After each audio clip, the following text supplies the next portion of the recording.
Thanks for coming out tonight. I really appreciate it. This is the third installment of our four-part community series. We're glad to get out.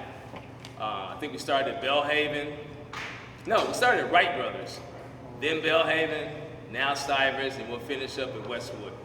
And we hope to continue to do this. This for us really is about community and kids, and you got to go out and see the community. You got to spend time out here. And sometimes there are questions that you're asked and situations you're in that aren't always so comfortable, but that's part of our job, is to answer the questions and process this information as best we can. And there's no I in team, so I've got a wonderful team here. I see Associate Superintendent Sheila Burton in the back. Dr. Burton.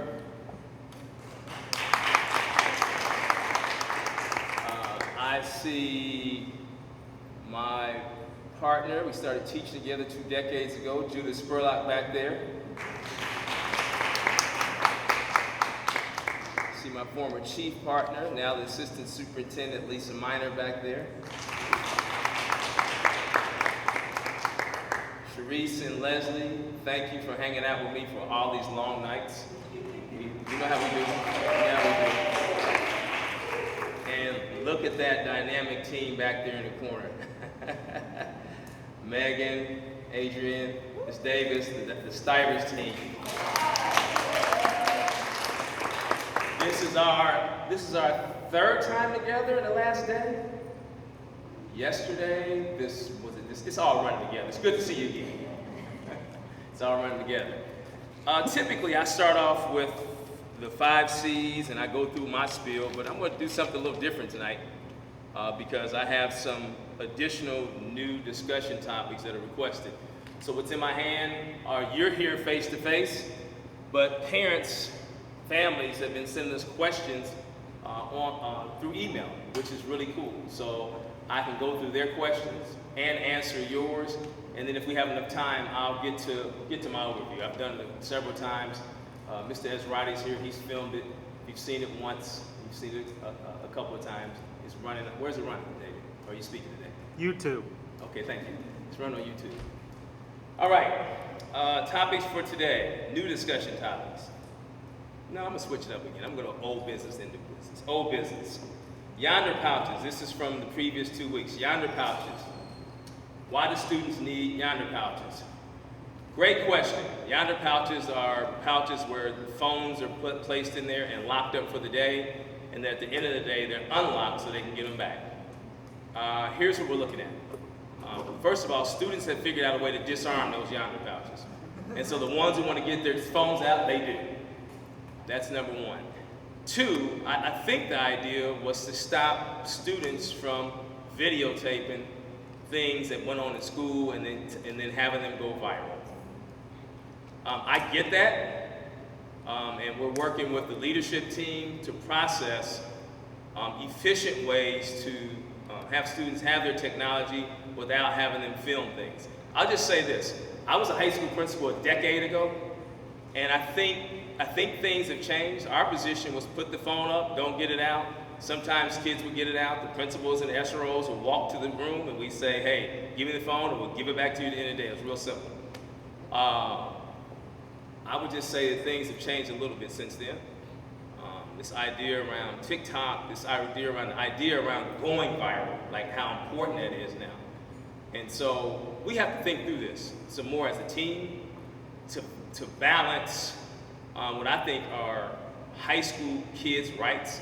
In fact, I received a text message today from some students at Stivers who are petitioning me to get rid of the yonder pouches.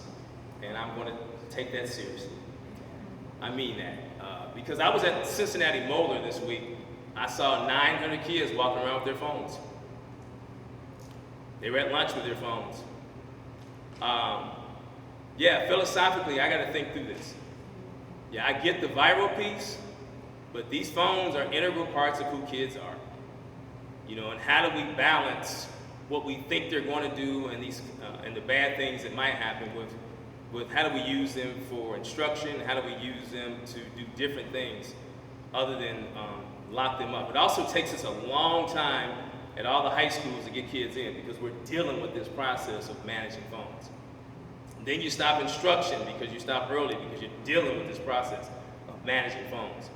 So I was on the operations side last year, and I wasn't paying much attention to it, but I am now. I have a team of people that will figure it out and work through some type of compromise in conjunction with the school-based leaders who deal with the students every day. Yonder pouches. Lunch and recess times. We've been looking at lunch. There was an observation that kids didn't have enough time to eat lunch. In some spaces, well, let me say this. We've been focusing on elementaries, but I saw some head shaking. So we'll get on top of the high schools too. But we've been focusing on elementaries, and we are in the process of still compiling information. So far, in some cases that's the case, some others not. It depends on the size of the building. The larger the building, the less likely you are to have enough time. The smaller the building, the more likely. We will continue to get out in buildings and get this information, and then come up with some type of plan to figure out how we can make sure that kids don't have to wolf their food down to run out to recess, and at the high school level to make sure that they can finish as well. High school and middle school. Why do some schools have a 7 o'clock bell time? That is complex. We transport charters and parochial schools. They really influence what time our schools start and what time and where we pick kids up. That's an issue, ongoing issue, in addition to the quadrants that we are in the process of investigating this year. Now that we're on the academic side, now that we're doing better at getting people where they're supposed to get in terms of kids, picking them up and dropping them off, although today was tough. Today was not a good day for transportation. I'll just tell you that right now. We're still dealing with several issues that we'll be dealing with after this here today. Hopefully tomorrow will be a better day. But now that we have enough drivers and attendance is good enough, now let's talk about how we can work longitudinally with the charter schools to either A, figure out a way to extract them and take them out of our routing system so that we can then develop our own bell schedule that's germane to Dayton Public Schools, or recruit even more drivers and come up with better ways to route and schedule buses. And so we're actively working on that now. We continue to try to put something in place for the spring of next year.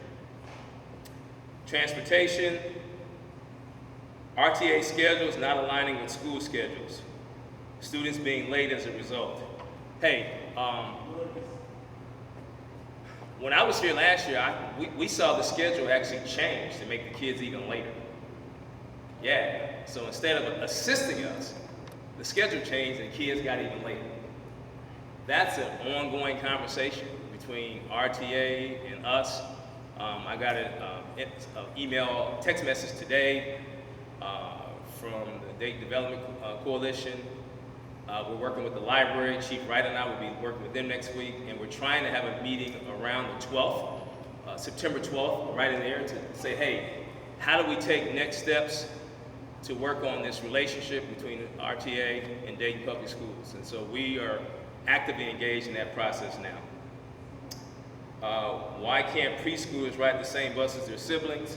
We did not receive funding for preschool transportation. What are your plans to improve test scores?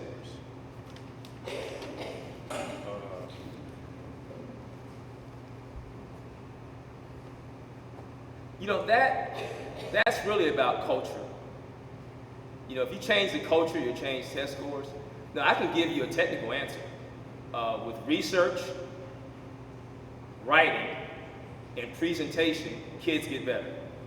From K through 12, anytime you have them research something, which means then they have to go read it, and then they have to write about it, and then they have to present it, they get better. We know this to be true. The execution of that, we know to be true. But the question is, how do you develop a culture where that's done with fidelity? How do you develop a culture where, in addition to that, we have multiple experiences for students across the district, like the ones that we have here at Stipers? Yeah, we want kids to think about school as an experience. I don't remember what my third grade test scores were. I don't. but I remember my experience in school. I had a wonderful time at Jane Addams, Drexel, McNary, Westwood. At Westwood, we got 2 recesses. I remember that. Yeah, so I remember my experience. The question is, how do we develop an experience for children and for the adults who work in Dayton Public Schools too, because we want them to stay. What is the district doing to address bullying? This district is like most districts. I mean, there's a Ohio Revised Code, and there's a report that you have to fill out that details the incident itself and all the individuals who were party to the bullying incident. In addition to that, by law, you have to develop a safety plan that's communicated to the parents of the students that's bullied and the teachers, and then executed in school. And that safety plan could range from a check-in, check-out with the student, with the counselor, or a trusted adult, to moving students out of classes and away from each other, to security escorts. There are lots of different safety plans that you can have, but by law, we have to report it, and then develop a safety plan, and then execute the monitoring of the safety plan. Is there a way to create an after-school STEM program or more extracurricular activities? Chief Minor, can you take that one?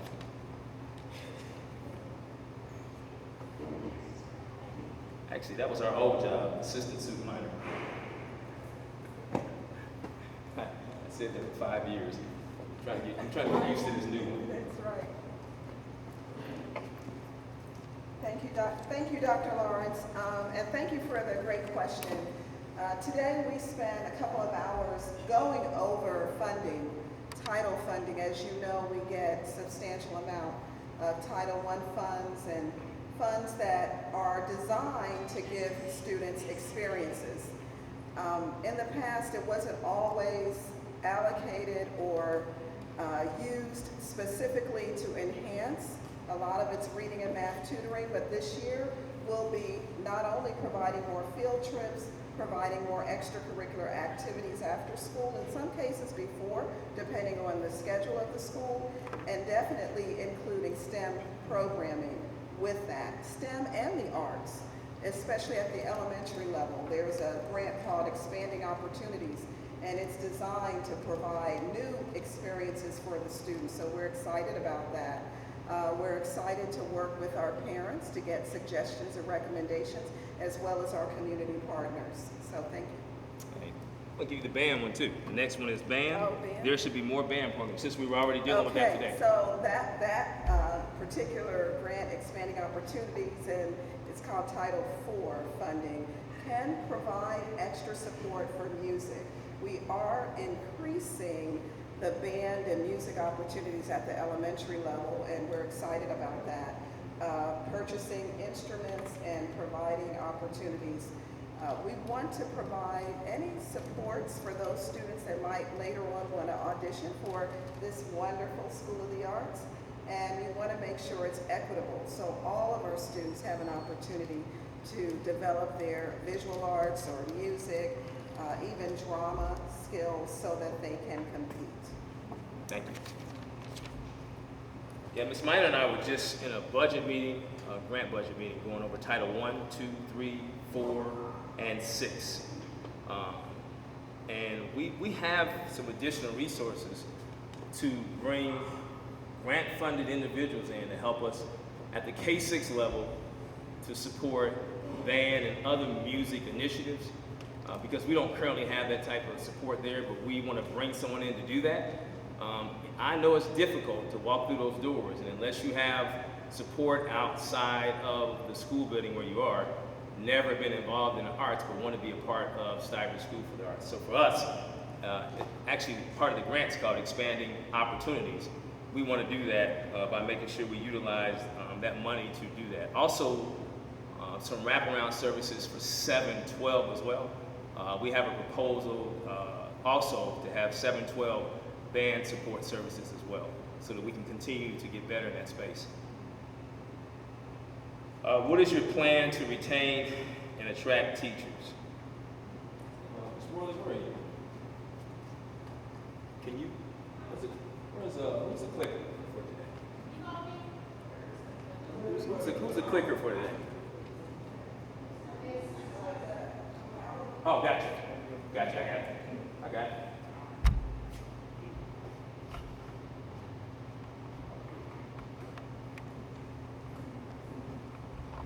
Yeah, how do you retain teachers? What's the plan? This is Disney. 300,000 employees, many unions. Those are all the barriers, they say, to creating culture. But when we go there and we take our children there, even ourselves sometimes, we generally have an experience that we never forget.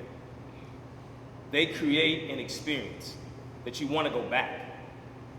That's what we want to do in Dayton, and that's what this current central office administration is dedicated to. Creating a space where employees want to stay here. Recruiting is one. Home of the Eagles, where they soar. My name is Angela Worley. I oversee family engagement and community outreach for the district. So that being said, please help yourself. We have refreshments over there. We have some cookies and cakes that I baked by myself when I picked them up from the Kroger Deli, and they're really good. So please feel free to help yourself. Did everyone receive a door prize ticket, a raffle ticket? Everyone that is not an employee? Okay, so we're going to kick it off with a door prize. Yep. Vanna White, or Vanna Gearin, is going to call the first number. First number is 894-316. 894. Winner, winner, chicken dinner. Let me verify this picture.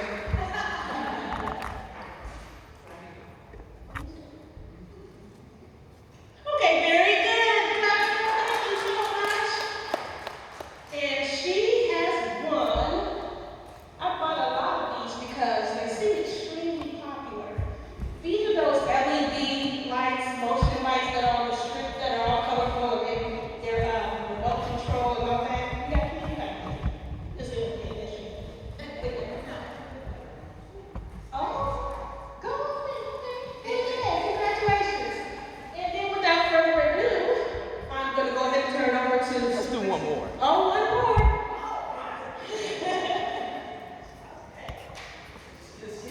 Just keep going till I win. All right, here we go. 8, 9, 4, 3, 2, 1. 8, 9, 4. Oh, we got a winner! Woo! Let me see. No, I know, that's right. The winner with a clap it up for this children right here.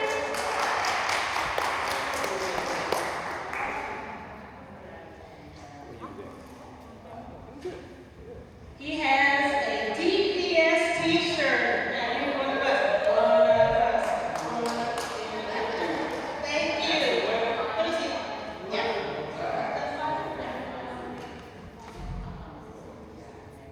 I got with me, but I will keep on for you.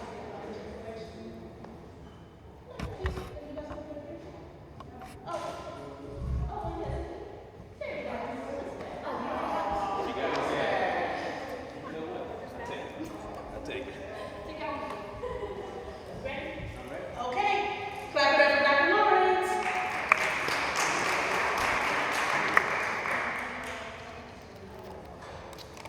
Thank you.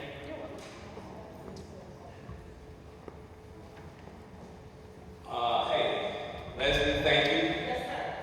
For making sure we have lots of food and snacks. Make sure you take them before you leave. Angela, I appreciate you doing an awesome job. Yes, good. Yeah. We've been spending this month doing these monthly meetings. You've been out here late, and I really appreciate it. I think Angela's going to tell you, make sure you take the food with you. Is that right?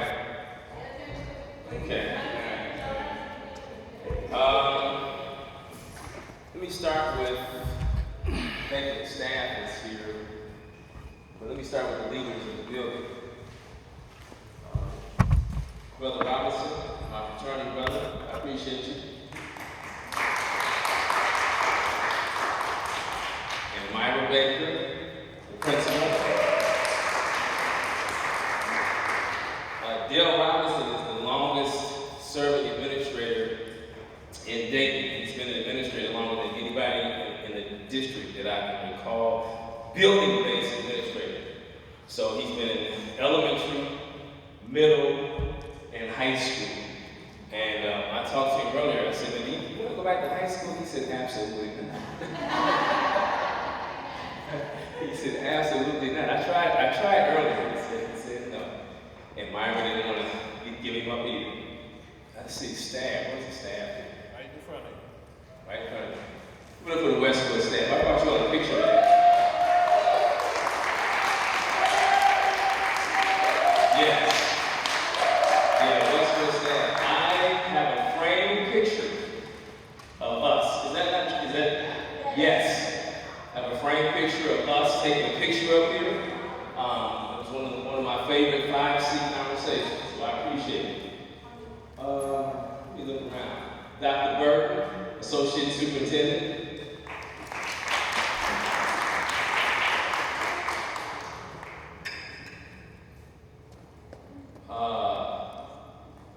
There are the two people who used to be my assistant principals. The two people who used to boss me around. Yeah, I see them back there. Two of my closest friends in the world, my bestie, and Ms. Spurlock back there. Those are the two people who, when I was a principal at third grade, those are the two people who really ran the building. I would get up in the morning and come to work that day. No. A to-do note. Ms. Goins. I know your handwriting. She had these special pens too. A special pen on handwriting to do this, David. And Ms. Spurlock is back there. Raise your hand. She has a special handwriting too, and it starts out with "Don't forget." Don't forget. Yeah, don't forget. To do and don't forget. And then, where's Lisa Minor? There she is. Lisa Minor, Associate Superintendent for Instruction and Leadership.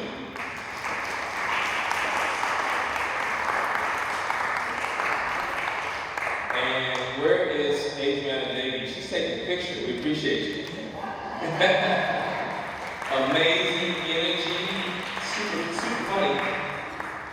And then there's a person who gets to get all my text messages and emails 20 hours a day. Raise your hand, Ms. Mel. Yeah, what does he want now? I usually start these off with a story. We call them an icebreaker in education. And I know that I have not told this one. Ms. Spurlock, I think, has made every one, so this is a new one. So I was just doing my job. That's kind of what I do.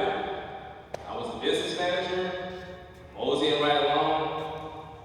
There was a lot of discussion and talk about what I should and shouldn't do. That's doing my job. I love transportation. I love operations. I love my ride-alongs with the plumbers and carpenters. And, I love going out with the guys and cut grass and move snow. I mean, if you ever go to Jackson Center where operations is, it is just as quiet and peaceful.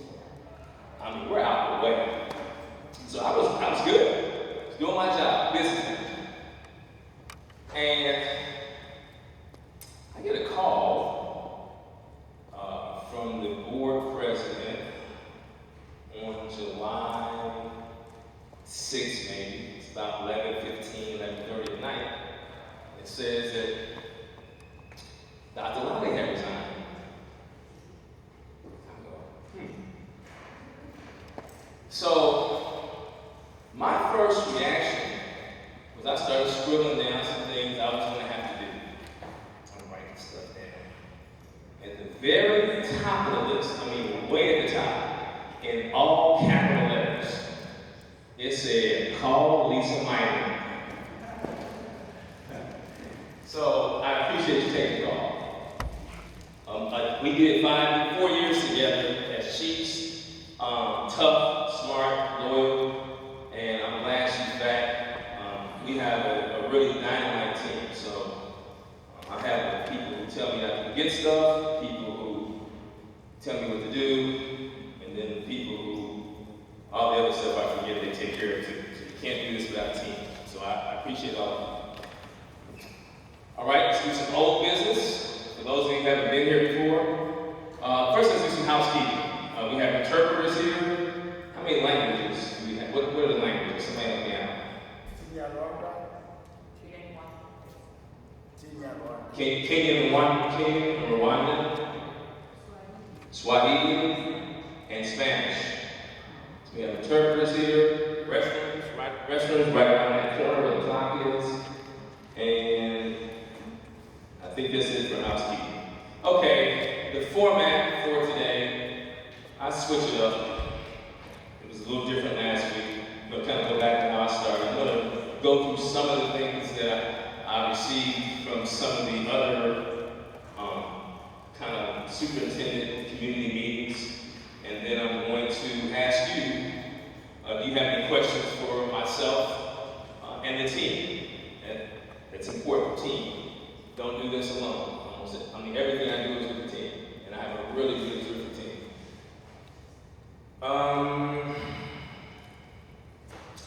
Would you lay off or reduce teachers if there was another lockdown or pandemic-like circumstance?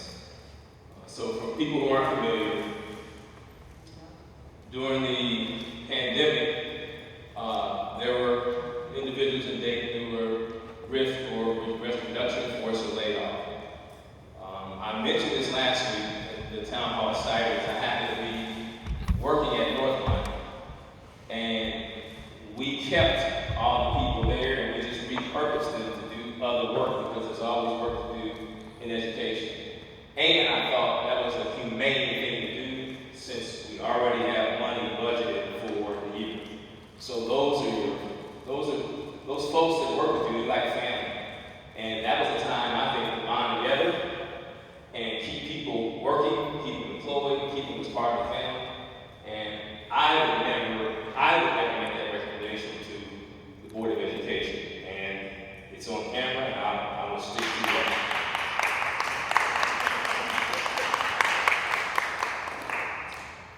Why do students need yonder pouches? Yonder pouches are used to hold on to students' cell phones until the end of the day, and we also use envelopes and other means of doing that. We have something called Student Senate. We have students from the high schools who come and speak to the superintendent about stuff. One of the questions we want to talk about is cell phones themselves.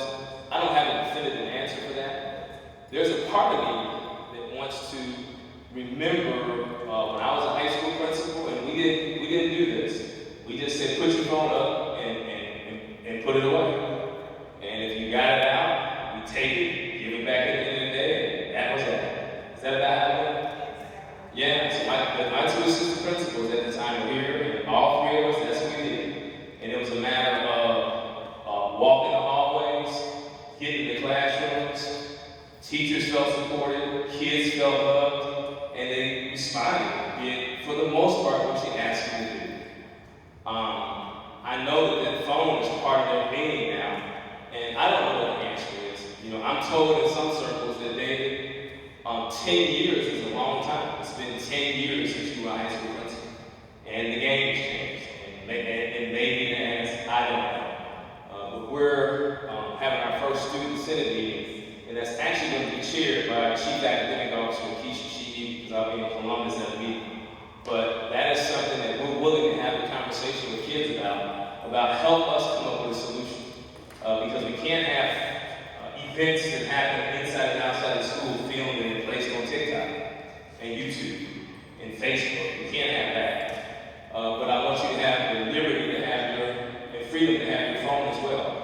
I haven't quite figured out what that is yet, but I want to go to the source and ask the kids, and we'll work it out from there.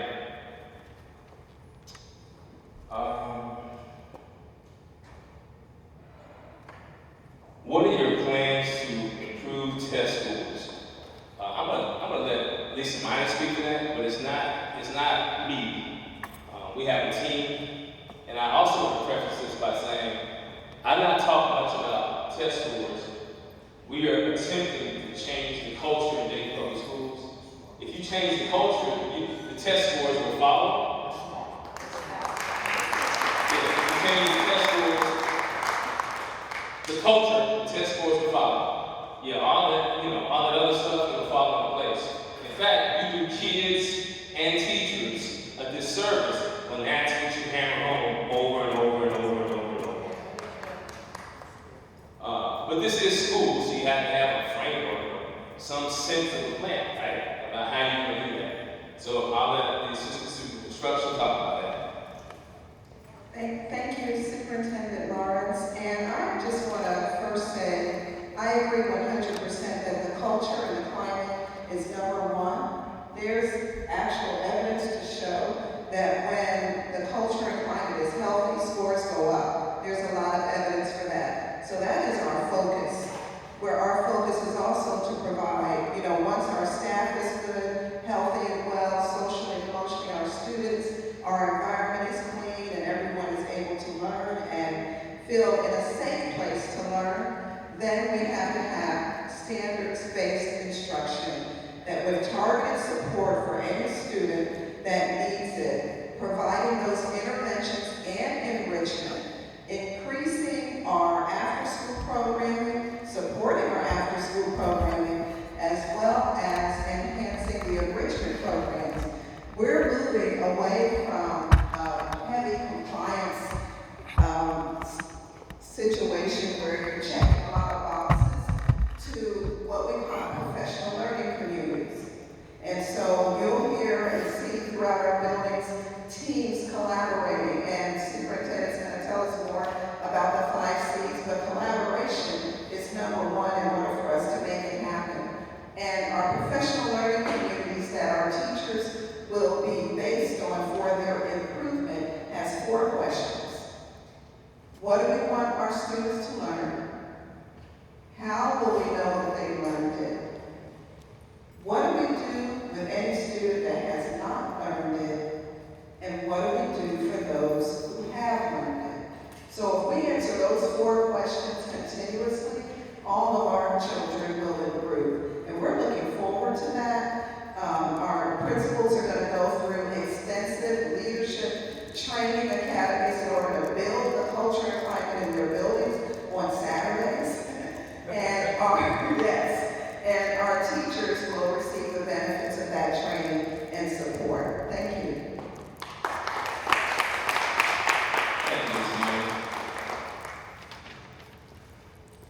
That's right, Saturdays. It's on film. The principals are going to be mad at me. They already are. I heard they already are. We're doing some Saturdays. No, actually, I need to explain that. I don't want people watching this to think I'm a tyrant. I want people to work every Saturday. You have choices as principals. You can take them out of the building during the day. You can do it late at night after they had a long day, or you can do it Saturday morning when they're fresh.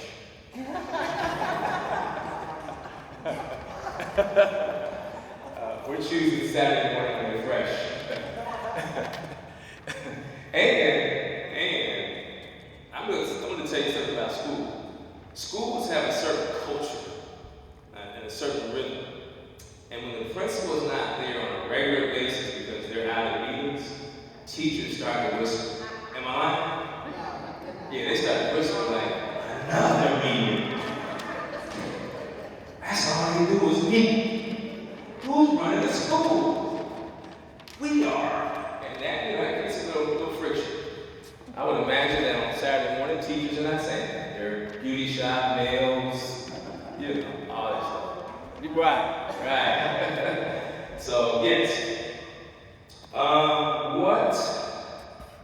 Here's a wonderful question. Is there a way to create after-school STEM programming? Let's talk about STEM programming. We have a nationally recognized STEM program that we run in the summer. The people who run it, Dr. important. In the right state, we continue to field calls on the Liddy program that she can't wait to talk about. Good evening. Sister guys.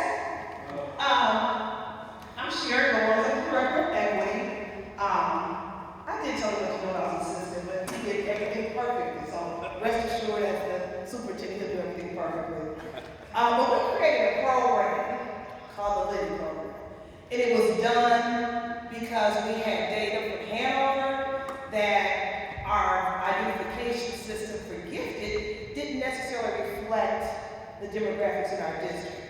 And so Dr. Williams and myself put together this program, and we used these building norms so that every school would be, every student would just be tested against themselves in each school. And we created this program that they have a month of the intensive literacy, and in the afternoon is STEM, totally STEM. But we partnered with the National Inventors Hall of Fame, and we were really intentional to have ELL students. We had students that didn't even speak English, and one of our target populations was African American boys. So they learned about inventors of color. They learned about collaboration. We chose our teachers with teachers who had had some training. There's no hollering, there's no fussing. We were glad to see them. We were glad to see parents. This was everyday. Kids wanted to be there. I have a parent here who can speak to his son's excitement, if you would. No, Sam is just started third grade, so he was in this past summer, and he was sad and very excited to hear that he had an opportunity to do it again. And it was a great program that he came home from every day, excited to tell us what he learned, what he got, what he did. It was a great experience for him. So these were second, these were second and third graders, and they learned words on the Lexile of 10th and 11th grade, okay? We had them programming drones and flying drones. They were building computers and they learned how to program robots, take them apart, and learn the innards of robots. So this is second and third grade, and so at 4 weeks after it was done, these kids were like, can we continue another week? I said, go ask the teachers. If they say yeah, we can do it. Of course the teachers like, this girl's retired. But as a result of that, we also do pull-outs once a week. So these kids are not gifted, but they receive the same services as gifted. And we've had 3 that have tested out that are gifted, and they said that they don't want to be gifted if they can't be a part of living. Okay, they want to be gifted because it's that big of a deal. So I thank Dr. Lawrence for supporting Liddy in every way that he does with our Liddy kids. Ms. Spurlock has been out to see it. Karen Wick has come out to support our board members come out to support our kids. Amazing program. So, thank you. As you can see, there's a lot of excitement about that program, and there's a lot of excitement about the overall direction where we're going. I have some really, really terrific teammates who care about children and they know school. If left to our own devices, we're going to get this done. I'm going to use my presentation to answer the next 2 questions. Teachers, what is your plan to retain and attract teachers? And parental involvement, how do you plan on getting more parents involved? So, before I go here, I was in Egypt Brown today, and I had a teacher stop me after I gave this presentation, and she said, you know what, I want to thank you for taking the training wheels off. Like, as parents, we do that with kids. We say a lot. But you gotta monitor it, you gotta support it, you gotta get feedback. And that has to repeat itself over and over and over. I am sure I can say this with confidence. I've been in education almost 30 years. There are very few people who monitor things like I do. I am out every single day. I do not report to my office, I report to a school building. Miss Goldline, no. They're like, is he coming in today? Where is he? No, they have to call and text me out here. Because I want to be visible for teachers, custodians, secretaries, nurses. That's right. That's right, nurses. Say that. That's right. And I also want to be able to be visible to children. Yeah, I want to be visible to children.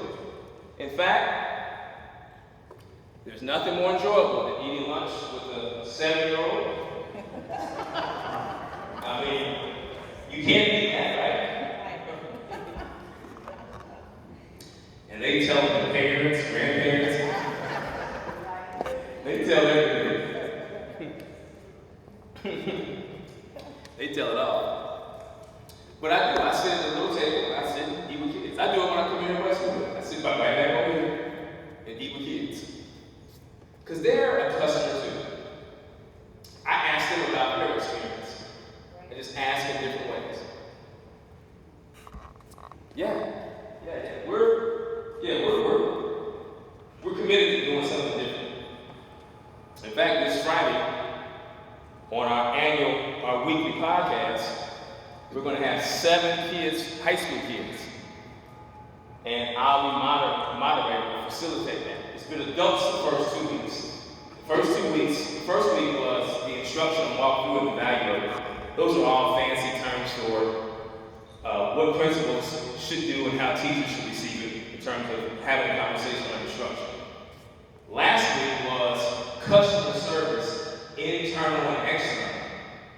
And this week will be dream big. We want to hear from 7 high schools from Dayton Public Schools. I can't wait. Yeah, so we're committed to doing something different. Competence. That means that when we have conversations in education in this administration, this team, they're based not on necessarily how we feel. Because passionate educators are great. They are great. But I can assure you, because I've had a few surgeries, a couple knee surgeries, shoulder, my back is killing right now. But I can assure you that I want my physician to be passionate, and I want him to know what he's doing too. He or she. I do. So the passion matters, but the team that I work on now, we read a lot. We ask people to read a lot. We ask, if you're making this decision, what basis in scientific reasoning and empirical research drives you to say that the phonics dance works? Yeah, we ask questions like that. We have our own language outside of this, where we ask those type of probing questions. Because we value your children and grandchildren. And we want the experiment of education to be done based on science. We want to make competent decisions.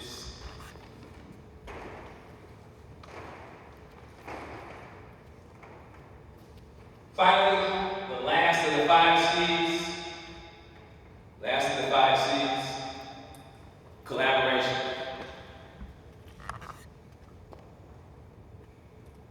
We cannot do this alone. No singular human being is bigger than an organization.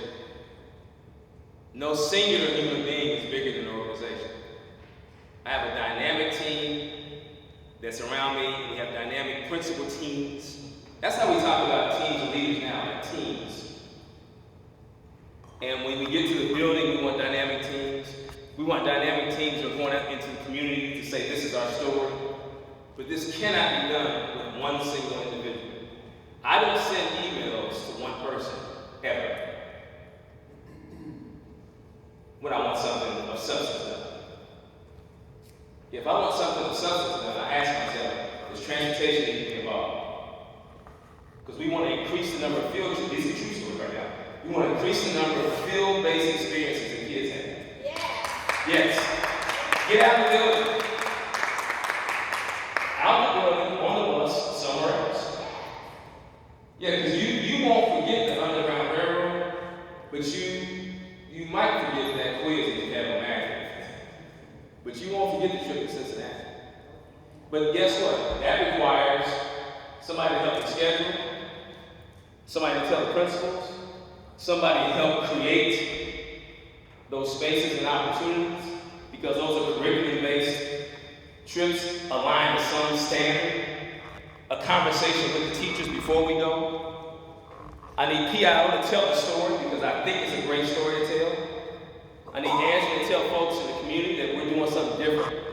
No, it's not one email saying we're going on a field trip. It's an entire army of people committed to making a difference for children. Together, knowing that we all matter. It's nutrition services because we got to make box lunches. Yeah, the list goes on. Yeah, whenever I think about something, I just think about the team and all the pieces and how we collaborate together.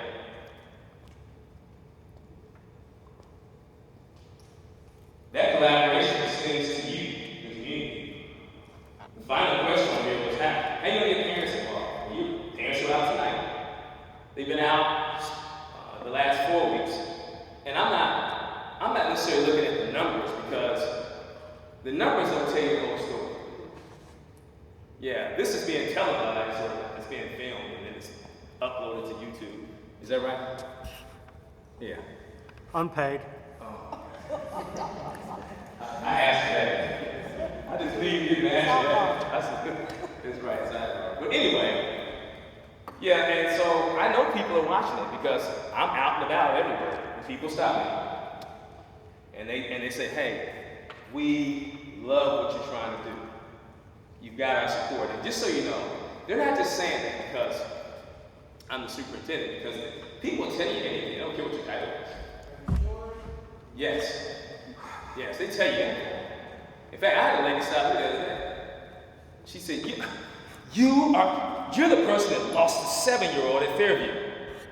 And I was like, I wasn't even there. It was you. And before I could say I wasn't there, she said, you're the superintendent, right? You did. So people, you know, this is a new era now. This is 2023. When I was a kid in the 60s, yes, you might have got some breaks. Now, people say anything. So I tend to believe a lot of the things that I hear because they'll tell you in your face and they don't know what else. They'll put it on Facebook or something. So our overarching plan, goal, thoughts are to start with culture. That's the number one of our 5 C's. To start with culture and to just live by that. I mean, it's part of our language now. Lisa and I were just together. Something happened before we showed up here. We were sitting in the office working. We just got here, we're working. And there was somebody came and said, hey, can we stop and talk to you two? Absolutely. Have at it.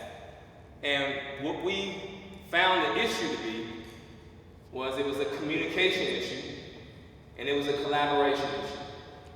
And we scribbled it down on our little notes and we said tomorrow we'll get with these people and make sure that they collaborate and communicate.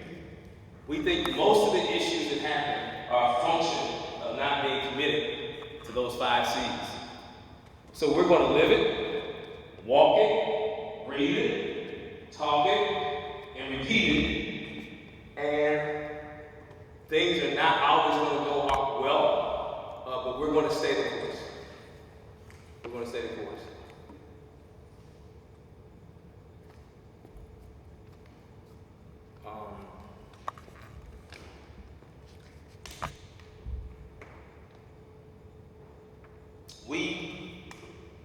We passed out about 2,000 or so of those shirts at convocation with the 5 C's on them. And there's a tagline at the top, on the back, that says, I am DPS. Yeah, we want people to get proud of this place again. And we want them to wear that shirt out and about. Not turn their name tag around. We want them to wear it and be proud of it. And I see people wearing them in schools. Yeah. Yeah, if we do all that, we'll call it not mission accomplished, because we can't do that. But we'll call it on the way to becoming We Are DPS again. This place has a proud history. Used to be 66,000 kids. I think 11 or 12 high schools. This was where you wanted to be. We want to march back toward those days. We want to recover our legacy. You want to make America great again? Was it ever great? Was it ever great? America. Oh! He said we're going to make it great. Oh, Right. Do we have any questions? My man, how you doing? Good, good. So, this is well and good, David, and I think that we're proud I'm proud that you're where you're at. But the big overarching question is, how are you going to use us, whose kids are out of college, grown, and still here and want to be involved? How are you going to use us? Mentorship and career pathways and additional support in buildings. I have a team of people dedicated to that. I'll let Ms. Goins speak to that, how we're going to use those folks like yourself, medical doctors like yourself. Internships, immersion opportunities, mentors for science fair. We have young people who are doing research. And so you would be a mentor for them. When I was a principal in third grade, we had doctors who would come in and mentor them through the whole entire science fair project. They present to you. You give them feedback about the research, the validity of the research, and the research process. And so there's so many opportunities for you to be in front of our young people. They need to see you so that they can be you. I don't know if I can be a doctor if I can see a doctor. So there's tons of opportunities. Read to young people. You can work all summer with Liddy. We'd love you to have your Liddy, our Liddy program.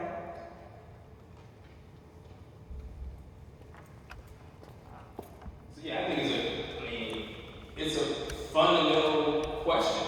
It's a seed that's out there, but it's community.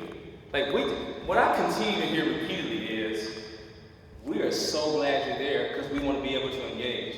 There are people who really want DPS to be successful. They do. There are people who want to help. We have to allow the pathway, the framework, the guidelines, and we have to follow through.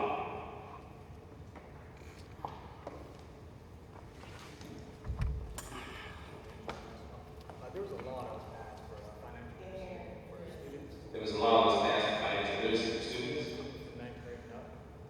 Do you have what's your plan to incorporate that? It's already part of the curriculum. They have to take it. I can't remember what grade we're assigning it, but you can't graduate from high school without it. But when we look at our report card, I'm glad you asked it because it's a segue for me to talk about the high school report card.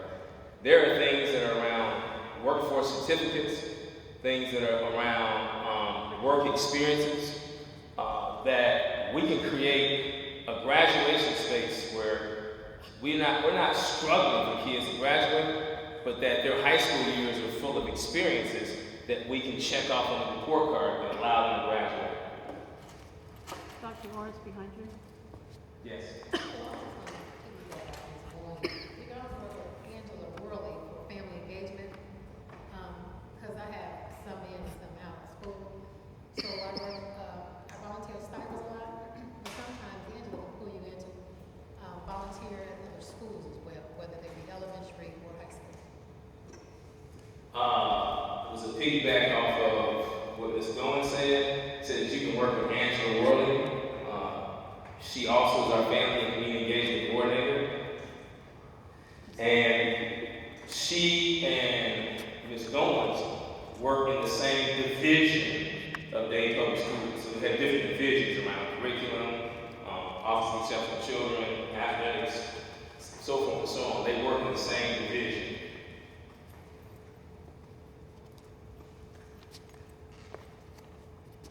Mr. Ezra. Some schools are accepting the ChatGPT as part of the world now, and some are fighting everything to stop kids from using it. What's your position going to be on ChatGPT? You and I have talked about this offline before. There's no I in team. So. What's the district policy going to be on ChatGPT? Are we going to stick our head in the ground, or are we going to learn to live with it? The district currently does not have a policy, and we're going to have discussions around our academic team. We meet every Friday at 12:30. Well, we meet at 12 o'clock for the podcast, but at 12:30 we meet to discuss what's important for the district at that point and at this time in our journey right now. There are some things that we can concentrate on now. There are other things that are long-term or longitudinal. Much like when you go to the emergency room, there are people that begin to do immediate things to you to save you. And that's kind of where we are right now. And if those things aren't immediate, we're aware of them. We have a long-range strategic education planning committee within the academic team. But right now, we're working on the emergency measures right now. We're trying to save the patient, baby.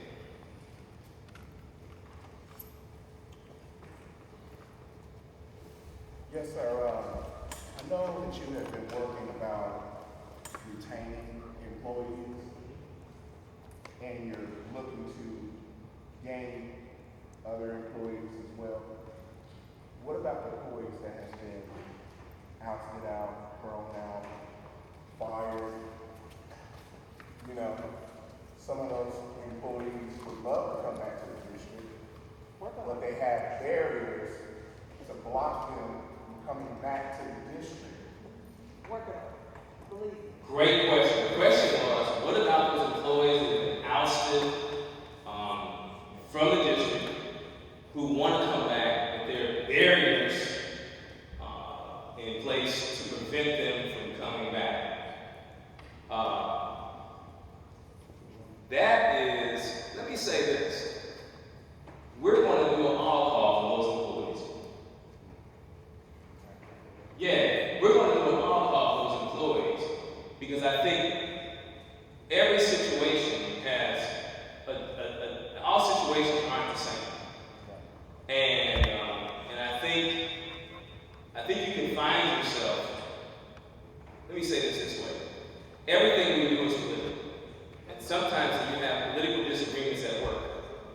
They end in the lesser of the two individuals as it relates to power dynamics. The lesser of the two individuals not being present at work because of those philosophical and political differences. And there may be people who are gone who now have the same philosophical position that we have about school, who may be interested in coming back. Because it was a promotion about, you know, this district want to retain employees, you can grow here, you can make mistakes here, you can grow, you can come back. But there's, well, you know, you did this. I didn't commit a crime. You know what I mean? I am qualified to do the job, but you stop us from coming back to the district. You know, You make a phone call and they say, well, y'all interested in coming back? Then there's no phone call. And then you have to get the information through someone else that's not even a supervisor or they just a worker that know. Oh man, they ain't gonna take me back because you did this, that, and the other. They don't know. It's always two sides to a story. You know what I mean? He got run out of here and he's back. Huh? He got run out of here, he's back. Trust me, I know, and that's the reason why I asked that question, is because there are folks that are still here that cause that very, very interesting. Trust me, I understand. Let me just say this. Let me say this. I believe in redemption. I believe in redemption. And I have firsthand experience of what happens when you oppose the organization itself. Let's just say this. I believe in redemption. Good, me too.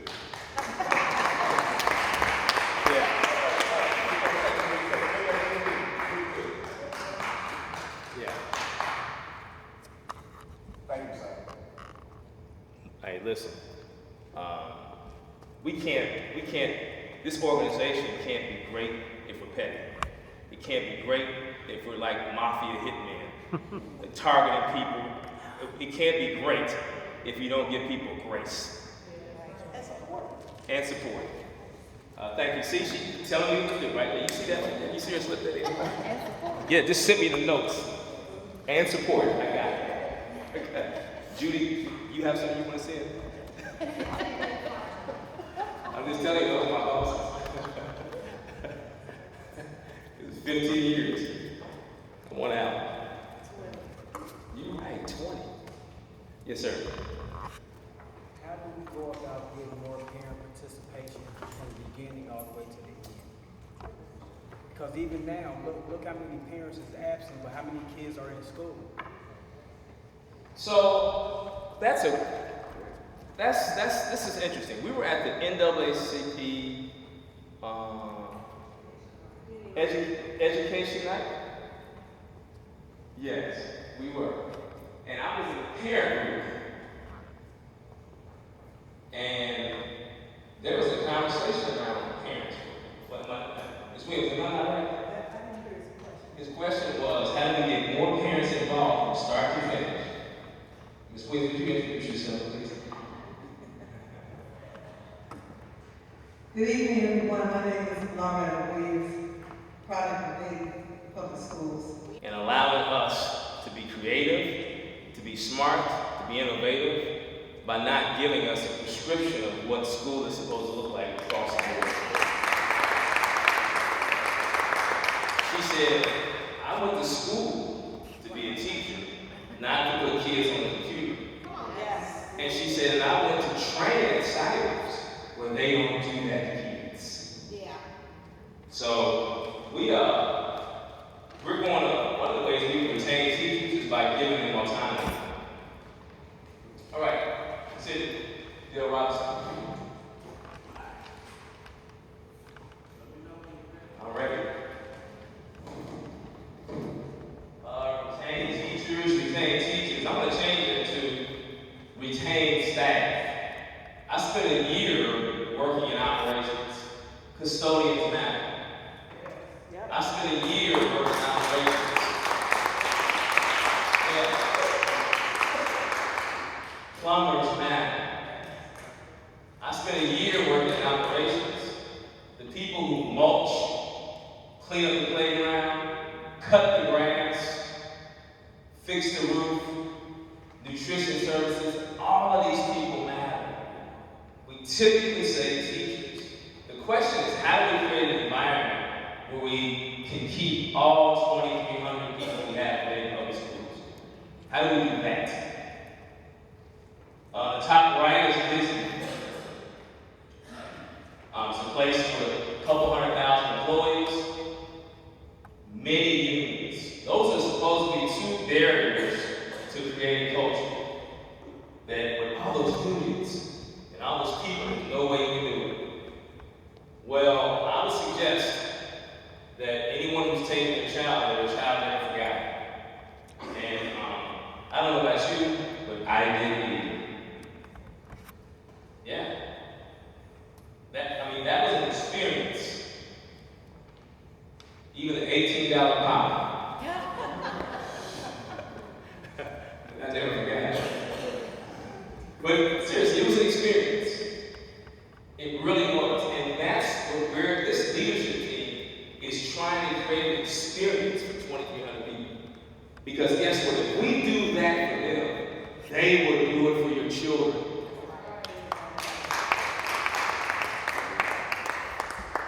Chick-fil-A, culture. Typically, when I go through, they do the little things. Like, I always have a fork and a spoon and straw. I always have napkins, condiments. You know, the little things that when you go through places like that, when they forget it, and then you pull up, you go, doggone it. And my order's typically correct too.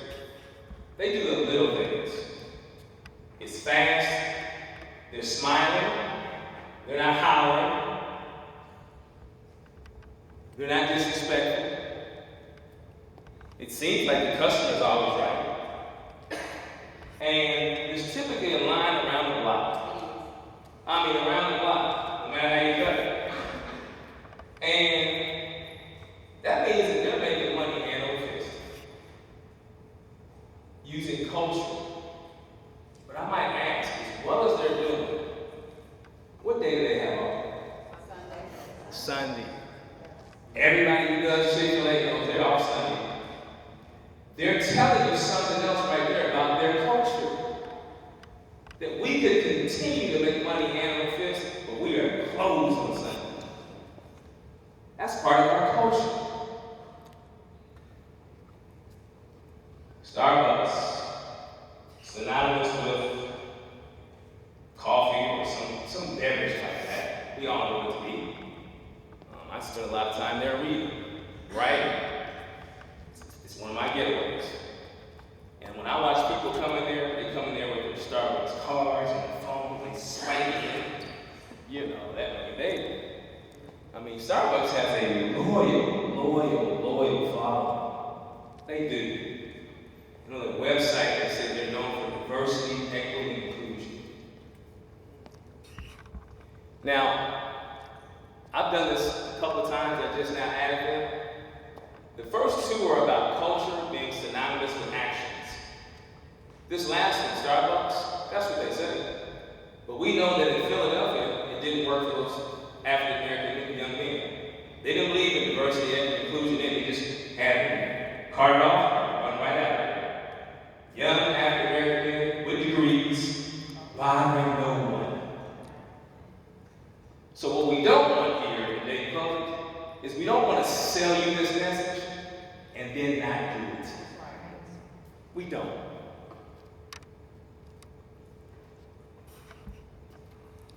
Thank you, Brother Rob. Well, is anybody here old enough to remember that? Wizard of Oz. At the very end, it's like a little quiz. What did Dorothy do? At the very end, what happened? What did she do? She woke up.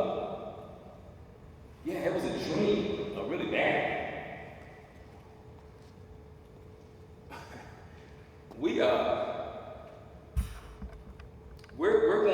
We're going to use this opportunity, our leadership team, to say to the entire district and the entire community that looks at Dayton Public Schools, because no matter what people say about Dayton Public Schools, it is still the largest school system in about a 50-mile radius until you get to Southwestern City Schools.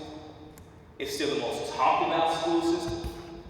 It's still the school system that has the longest, richest history.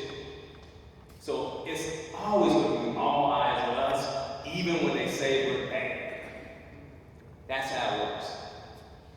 And so we're going to dismiss all the things that have happened before, and we're going to start over.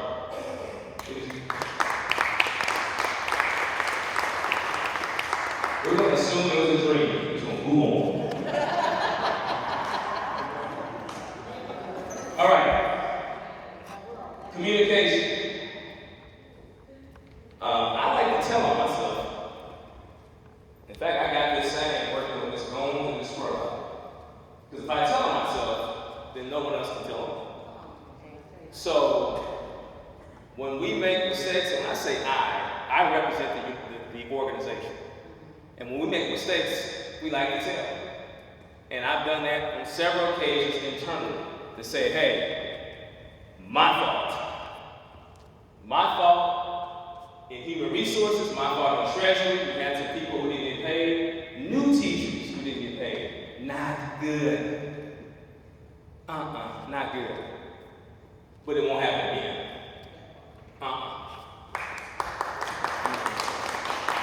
Yeah, we're transitioning right now. This is, I think, week 5 or 6, I can't remember. We're transitioning right now, but when we see mistakes happen, we own them and we rapidly put systems in place to say, not again. I forgot some things at convocation. I looked at my notes, I said, man, I forgot to acknowledge the mechanics. We wrote, said we forgot, I'm sorry. I said, I didn't explain why we didn't have the 5, 10, 15, 20, 25, 30-year reward ceremony. We wrote and talked about it. Yeah, whenever I wrote and talked about why we're not going home. Because everybody was talking about it. It was 95 degrees last week. We're going to be in school. Yes, it's hot. And the buildings are air conditioned. And for the people who are old school, it was hot when we were little too.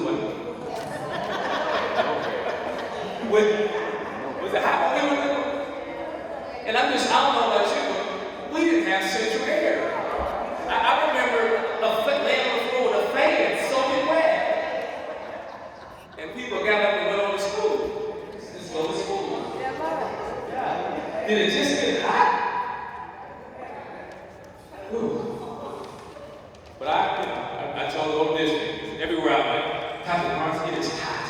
We got to go to school, it's so hot. Alice, maybe you write a letter, we were not closed. Because it's hot. Ooh.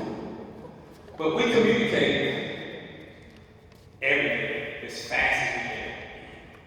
And we do it quickly, accurately, and honestly. And sometimes it hurts. You just gotta eat it. And we do it with dignity and respect too. And we expect that the 2,300 employees will see that, and they'll say, I don't stay with a place that does that, and that I want to treat kids the same way too. That's right. Meaning, guess what? Now I want to communicate with their parents weekly. Since you communicate with us, I'll follow your lead. We'll communicate with the parents. Since you're treating us with respect, and how you write and what you say, then we'll do that with the kids. Ready, John? Committed. Well, probably starts on Saturday morning.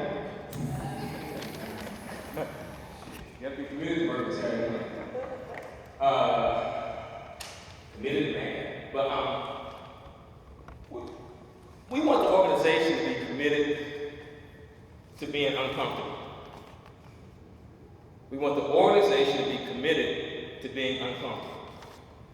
Because change is uncomfortable.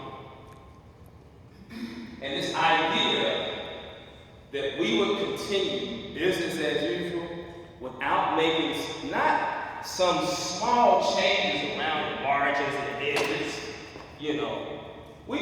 this thing is too critical for children. Yeah, the conditions are such that we don't have time for small around the edge change anymore. You gotta do something radically different. You gotta do something different, act different, speak different, walk different. Yeah, that's just how this works. I'm committed to transformative change. We're committed to enforcing with fidelity these expectations. What that means is people say things a lot. Yeah. Graduate of the only high school that really counts, Dayton Dunbar.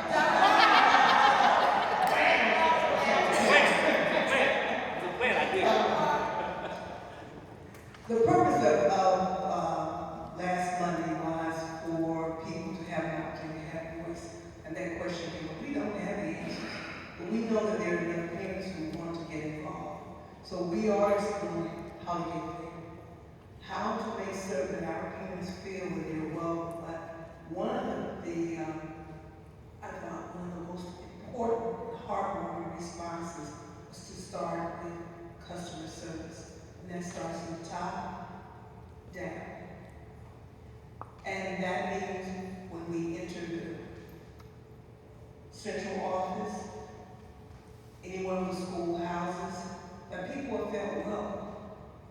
So I happen to be Mama Shaniqua, and I come in with a do-rag in my head, and I come in with what you might consider a robe, but it's my attire, my flip-flops.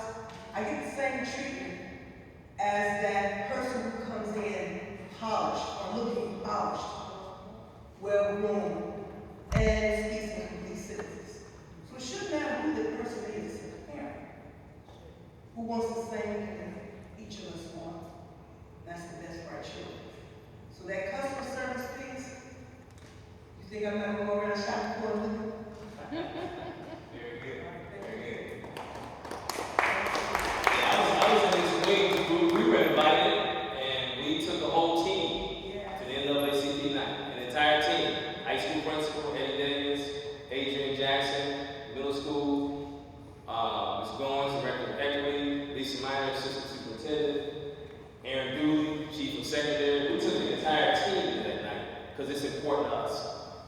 And I want to thank my main man, Derek Ford, for being here tonight and putting that on. I appreciate you. Yeah, that was one of our pieces, customer service. And there's a difference between parent involvement, parent engagement. There's a difference between involvement and engagement. And there's also this piece out here around we talked about was that a lot of parents don't feel good about the institution of school based on how they were treated. They don't feel good about the institution of school based on how they were treated. And so what I said is that we have to stop judging parents. Give them some grace. And parent involvement for a parent who has 2 jobs doesn't look the same for a parent who's a stay-at-home mom. Repeat that. Parent involvement for a single mother with 2 jobs does not look the same as parent involvement for a stay-at-home mom who's married with a spouse who works. Right. And so the judgment comes in because one parent can make it and the other can't. Well, maybe for the parent who's working